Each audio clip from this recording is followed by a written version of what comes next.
non riesco a tornare indietro perché tua madre... No, no, non Tua dica... nonna... No! Chi è? Ma siete pazzi! No, chi è?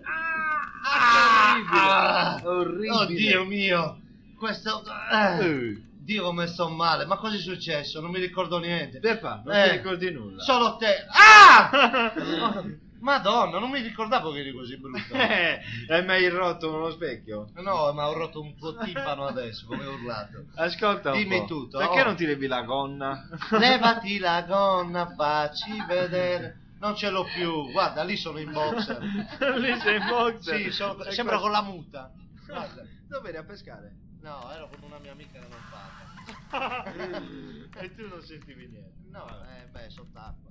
Bene, amici, grazie di tutto, arrivederci. No, ma come? Chi non batte le mani avrà un incidente che ne causerà la vita. Guarda, tutti che Perderete i capelli come ti voi perderete la sessualità come te.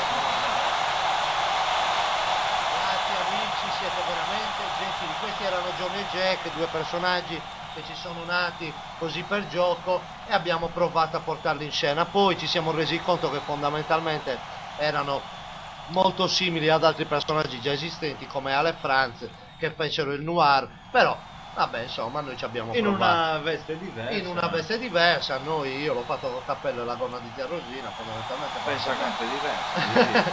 Bene, amici. Oh, c'è qualche altra domanda? È bello stare in vostra compagnia. Non si tromba, ma è bello, dai. Cosa vuol dire? No, per dire, a me piace la musica e la magia allo stesso tempo. Trombo e sparisco.